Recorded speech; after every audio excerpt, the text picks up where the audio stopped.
19-year-old Sara's summer visit to her mother's house started like any other family reunion. She was eager to spend time with her mom after a decade of separation since her parents' messy divorce. Damn it, Pete!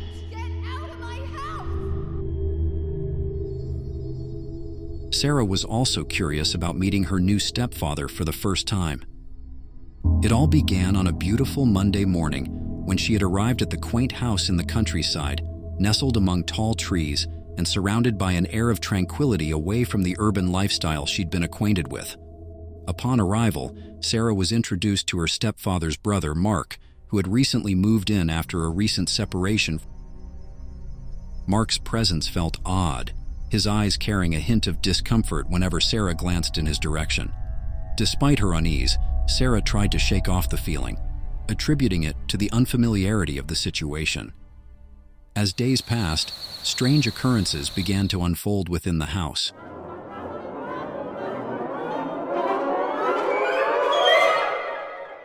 It started with faint scratching sounds emanating from the attic. Rats, Sara reassured herself. As soon after she turned in bed to fall back asleep, she would miss the fresh droplet of blood that fell from the ceiling vent onto the floor. Days went by and soon the noises migrated, echoing through the walls and moving into strange parts of the house.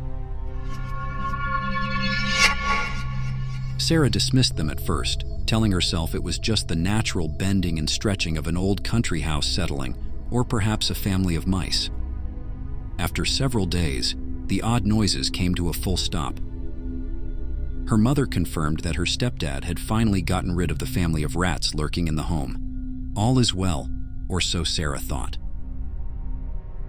One morning as she turned on the TV, she noticed multiple news channels filled with reports of a young female university student, Melanie, who had gone missing. The eerie coincidence sent shivers down Sara's spine, especially when she noticed the missing girl was of the same age as her and that the last place she was seen was right in the very same town she was visiting.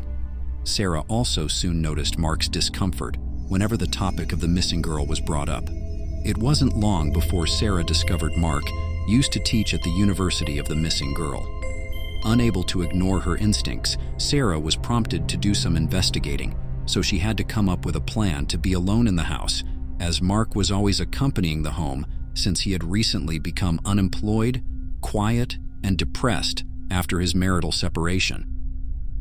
One afternoon, she pretended to fall sick to get herself out of a prearranged family occasion with Mark and his children and Sara's parents.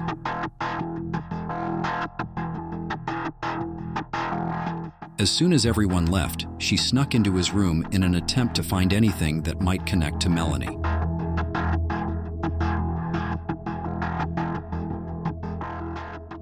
With trembling hands, Sara scrolled through the incriminating evidence on Mark's laptop. Emails exchanged in secret, messages filled with longing and desire. It was all there, confirming her worst fears.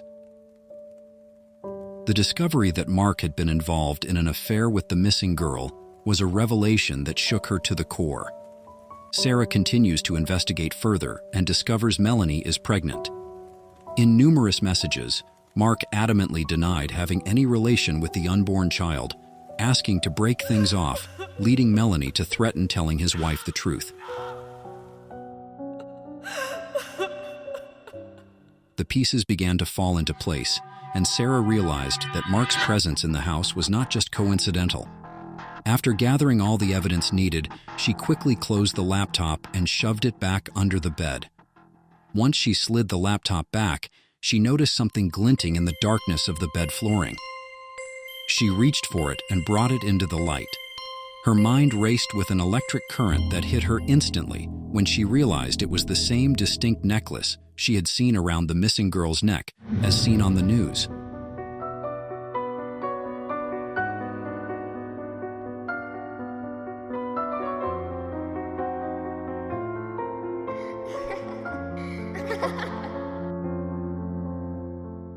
Filled with a sense of dread, Sara resolved to inform the authorities about her discovery.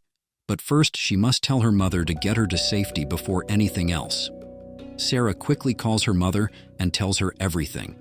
Frantic, Her mother advises her to stay in her room with all the doors and windows locked. She tells Sara to not say a word to anyone until she gets home. As soon as they hang up, Sara rushes into every room of the house to check for any unlocked or opened windows or doors. She then bursts into the master bedroom, belonging to her stepfather and mother. As she hurriedly made her way to check the window, she accidentally knocked over some photo frames. Before she thought she would quickly put the photos back, she noticed a small memory disk that had been hidden in between one of the photo and frame that kept it in place. Naturally, Sara would have put it right back the way she had found it, but she had this odd feeling urging her to look into it.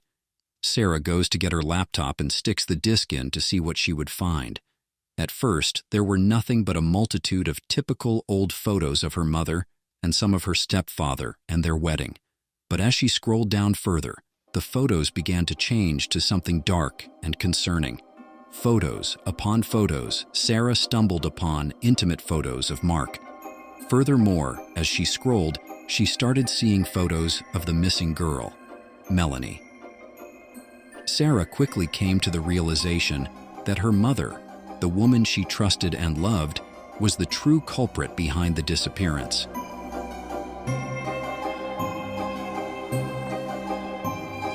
Her mother was also having an affair with Mark and had become critically obsessed with Melanie once she found out about her. In a twisted tale of jealousy and betrayal, Sara learned that her mother had discovered Mark's affair with the young college student. Consumed by jealousy and obsession, her mother had lured Melanie into her home under the guise of Mark, only to commit a heinous act of murder in a fit of rage and madness. She then hid Melanie in the attic of her home just a few hours before Sara would visit. It was then that Sara had come to the realization that the scratches and noises she had heard in the attic were, in fact, not the sounds of rodents like her mother had said. They were the desperate cries for help of a young woman fighting for her life.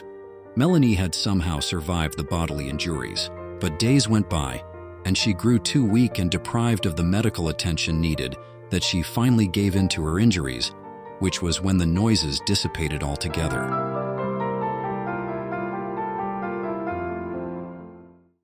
Before Sara could process the severity of her mother's crimes, she heard her mother's voice piercing the silence from behind her. Filled with terror and uncertainty, Sara turned to face her mother, who stood before her with a gun clutched tightly in her hand, pointing in her direction. In that moment, Sara realized that her mother would selfishly kill her to cover up her own crime. As her mother steadily walks towards her, she confesses to the murder and her love for Mark. Killing Melanie was the only way she could have Mark close by. She wasn't going to let Melanie get in the way, nor ruin Mark's marriage, for his wife would have taken the children far away, forcing Mark to follow, and then she'd never see him again.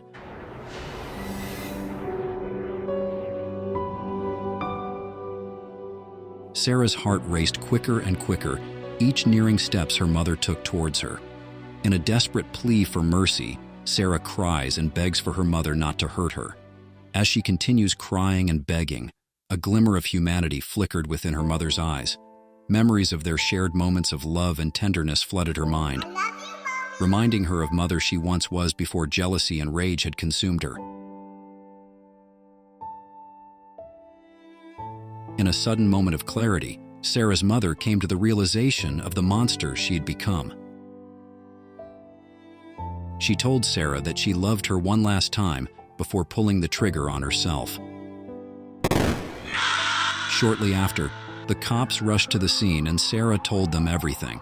Mark was taken for questioning, although he was not an accomplice, to gather more evidence. He was in a state of shock along with Sara's stepdad, who had to find out the truth in the worst way possible. Melanie's parents were also phoned and finally given answers about their daughter's disappearance. The next morning, Sara's dad flew in as quickly as he could to take her home. As Sara's father drives her away from the house, she looks back and feels a sense of peace settling within her. She knows that wherever Melanie is now, she's finally free from the struggles and pain she had endured. Though this summer wasn't one Sara had envisioned, it led her to bring closure to Melanie's friends and family. There was a sense of comfort in knowing that Melanie is finally at peace. This was one summer she could never forget. The summer filled with secrets in the attic.